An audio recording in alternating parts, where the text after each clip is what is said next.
여러분 안녕하십니까? 11월 8일 화요일 뉴스투데이 강원입니다. 올해 지방선거에서 새롭게 뽑힌 공직자 157명의 재산이 최근 공개됐습니다. 이들이 지난 선거 때 제출한 재산 내역과 비교해보니 3명 중 1명꼴로 재산이 크게 줄거나 늘었는데요.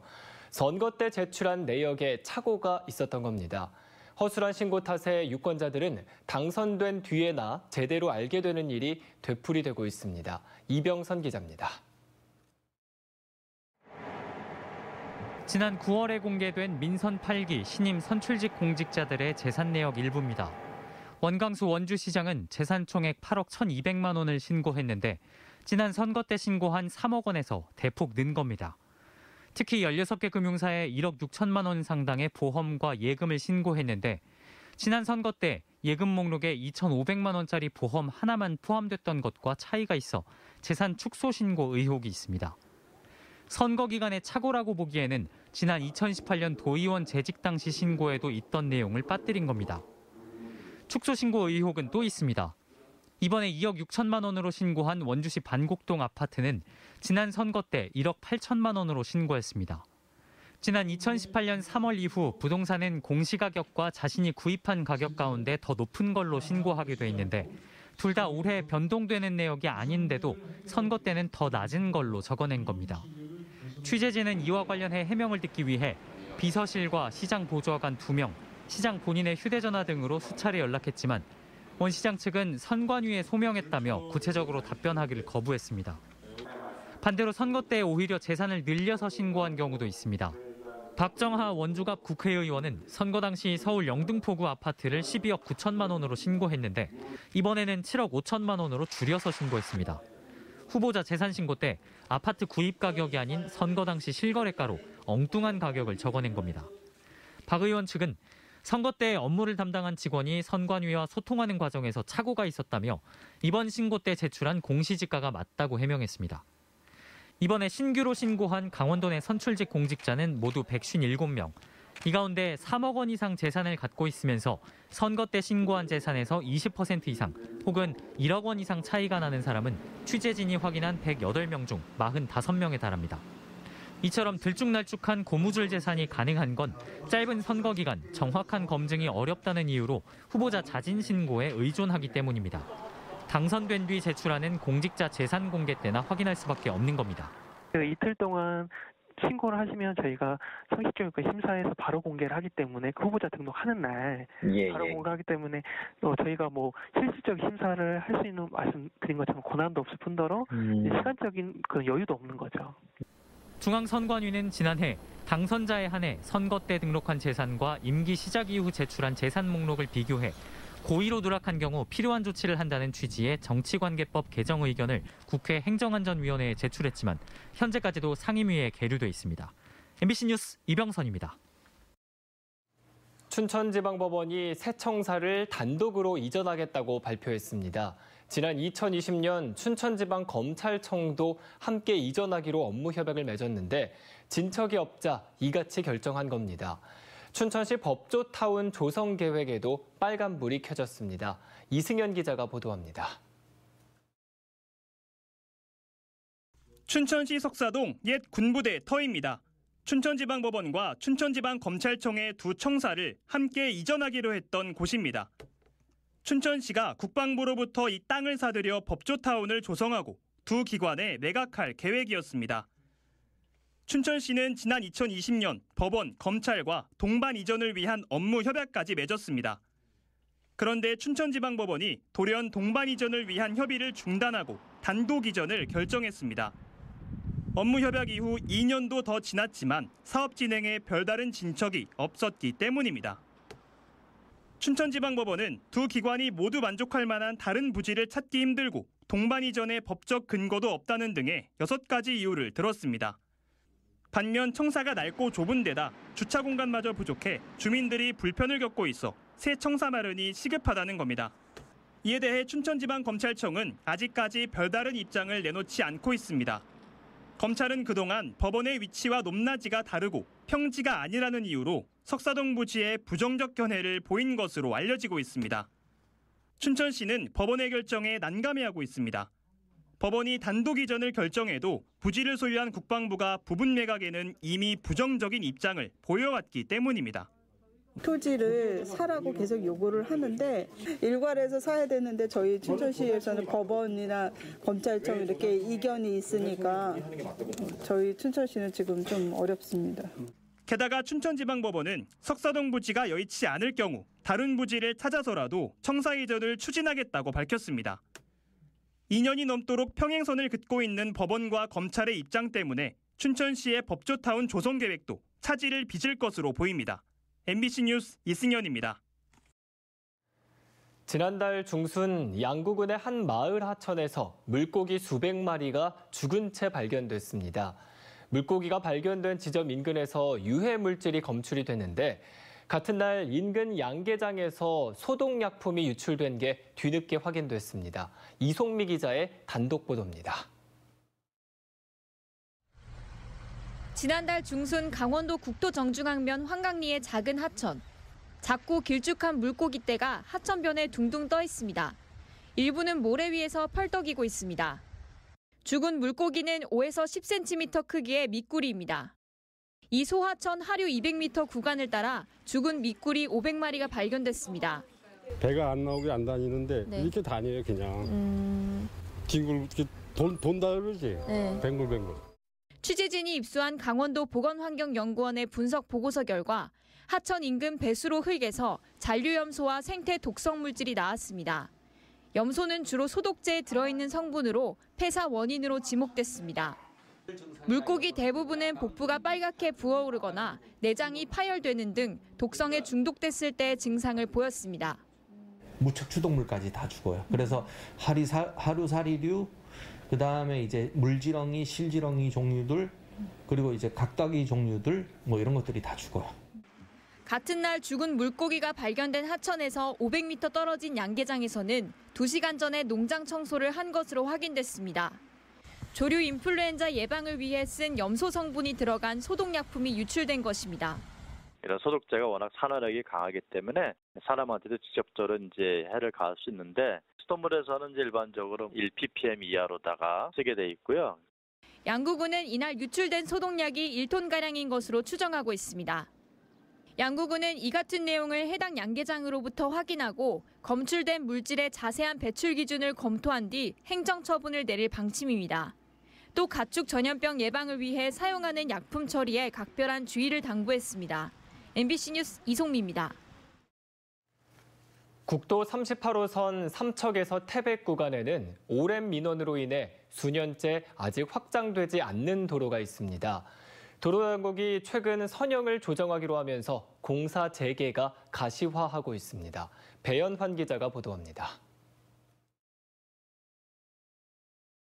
국도 38호선 삼척 도계에서 미로 구간은 전체 14.4km입니다.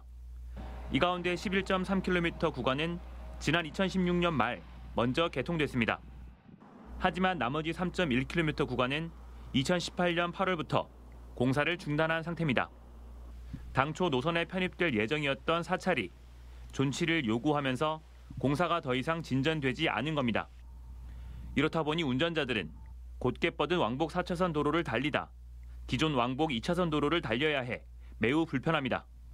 38국도 부분 개통으로 인해서 우리 지역의 관광객 유치라든가 또 우리 지역의 생활 물동량 이런 것들이 또 굉장히 많이 저희 지장을 받았었고 결국 원주지방국토관리청이 최근 미개통 구간 공사 재개를 위해 도로 선형 조정을 통해 사찰 부지를 도로구역에서 제외하기로 결정했습니다. 이에 따라 사찰 경내를 통과해 강원도 기념물인 모과나무 진입을 위해 계획됐던 부채도로 개설 계획도 아예 없앴습니다. 원주국토청은 선형 조정에 따른 신규 편입 토지에 대한 보상 작업에 착수하고 관계기관 실무협의체를 구성하는 등 공사 재개에 속도를 낸다는 계획입니다. 현재 국토청은 도로 구역 변경을 위한 관계기관 협의와 편입 토지에 대한 분할 측량을 준비하고 있으며 조만간 주민 설명회도 연다는 계획입니다. 현재 도로구역 변경 고시 등 인허가 절차를 진행 중에 있습니다.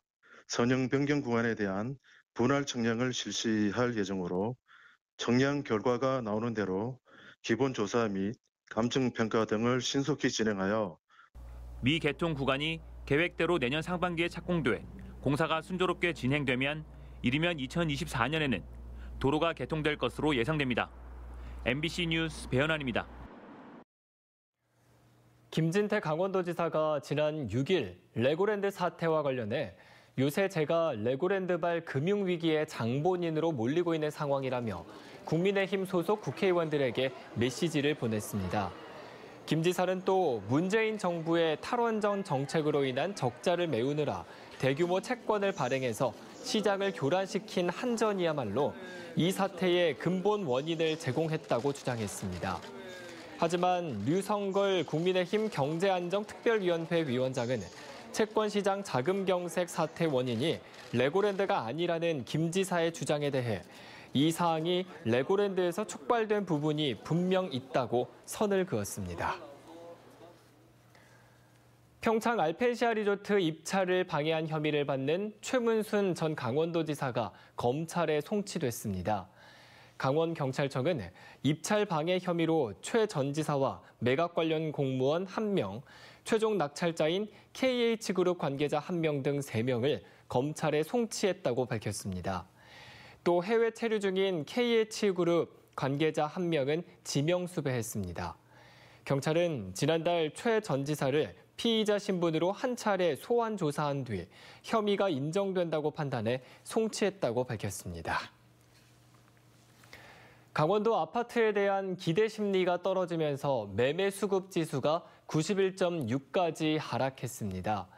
한국부동산원에 따르면 지난달 31일 기준 강원도 아파트 매매 수급 지수는 91.6으로 지난 2020년 7월 20일 90.4를 기록한 이후 2년 3개월 만에 가장 낮았습니다. 매매 수급 지수는 기준치인 100보다 아래로 내려갈수록 집을 팔 사람이 살 사람보다 많다는 의미입니다.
한국수출입은행 원주 출장소 폐쇄 계획을 규탄하는 지역 내 여론이 확산되고 있는 가운데 송기현 국회의원이 기자회견을 열어 폐쇄 계획 철회를 거듭 촉구했습니다.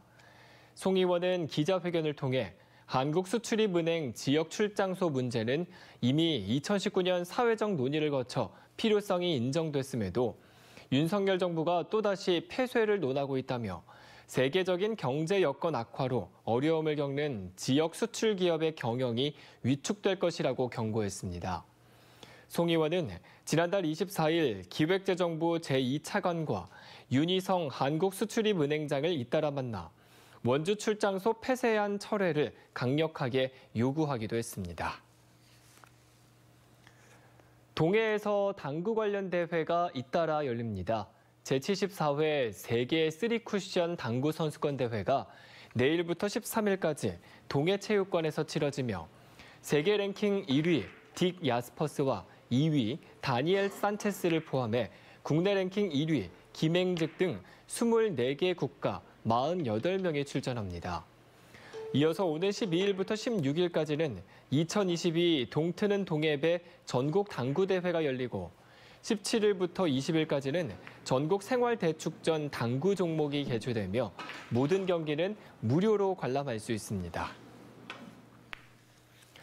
춘천시가 근화동 옛 소형 선박 접안 시설인 무량장 부지를 문화광장 숲으로 조성합니다. 10,000제곱미터 부지에 37억 원을 투입해 수변 공간을 생태습지로 만들고 시민과 관광객이 휴식할 수 있는 공간으로 구성할 계획입니다. 공원에는 잔디마당과 공연장, 야생화원, 전망대가 들어서고 내년에 준공될 예정입니다.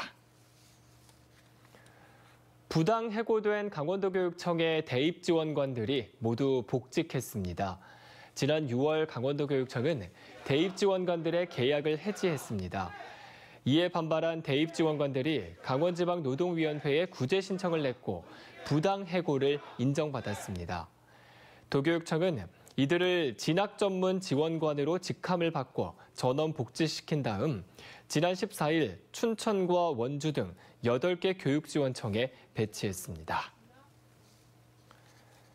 지난 9월 북상한 태풍 흰남노로 인해 발생한 해양 쓰레기 처리를 위해 강릉시에 국비가 지원됩니다. 해양수산부는 강릉을 비롯해 경북 포항과 경주 등 해양 쓰레기가 많이 발생한 4개 지자체에 국비 17억 8천만 원을 지원하기로 결정했고 이 가운데 강릉시에는 1억 5천만 원이 지원됩니다. 태풍 흰남노로 인해 발생한 4개 지자체의 해양 쓰레기는 강릉 436톤을 포함해 5,390톤으로 파악됐습니다. 원주시가 가로수 특화 사업의 일환으로 가로수 테마형 수영 조정 사업을 추진합니다. 가로수 특화 사업은 간판을 가리거나 조망권을 침해해 민원이 발생하는 가로수를 단순한 가지치기가 아니라 구름이나 우산 모양으로 특화해 시민 친화적 가로수길을 조성하는 정책입니다. 우선 단풍나무와 은행나무가 식재된 평원로와 봉화로를 대상으로 시범 사업을 추진하고 내년부터 확대해 나갈 예정입니다. 원주시는 차별화된 가로수 거리가 조성되면 시민들에게 새로운 볼거리를 제공할 것으로 기대하고 있습니다. 춘천 바이오 기업들의 올해 상반기 매출이 지난해보다 13.9%가 늘었습니다. 춘천 바이오산업진흥원에 따르면 춘천의 63개의 바이오 기업들의 올해 상반기 매출은 5,949억 원으로 지난해 상반기보다 728억 원이 늘었습니다. 또 춘천 바이오 기업들의 고용된 인원은 2,981명으로 지난해보다 3.8% 증가했습니다. 진흥원은 건강기능 식품 판매가 34.5% 늘면서 성장세를 이끈 것으로 평가했습니다. 지난 9월부터 벌인 포천 철원고속도로 조기건설 서명운동에 철원군에서 11만 2,241명이 참여한 것으로 나타났습니다. 또 포천시에서도 21만 2,261명의 서명을 받아 두 시군에서 모두 32만 4,502명이 서명한 것으로 나타났습니다. 철원군과 포천시는 서명부를 기획재정부와 강원도, 경기도에 전달할 계획이라고 밝혔습니다. 아울러 포천 철원 고속도로 타당성 연구를 공동으로 진행하고 경제적인 파급 효과도 분석할 예정입니다. 한국관광공사가 관광 데이터와 디지털 기술을 활용해 지역 관광 상품을 기획함으로써 인구 감소 대응 방안을 모색해보는 관광 교육 과정을 오늘 16일 강원도를 시작으로 전라남도와 충청남도에서 운영한다고 밝혔습니다. 이번 교육은 인구 감소 지역의 미래형 관광 인재 양성에 초점을 둔 것으로 전국 인구 감소 지역 가운데 3곳의 공무원과 유관기관, 관광업계 종사자들을 대상으로 실시할 예정입니다. 이번 교육은 데이터 기반 관광정책 수립과 한국관광 데이터랩을 활용한 지역 맞춤형 관광 현황 분석 실습, 그리고 국내외 지역 관광 상품 분석과 전략 수립에 관한 강의와 실습 등을 진행할 예정입니다. 이상으로 뉴스투데이 강원을 마칩니다. 함께해 주신 여러분 고맙습니다.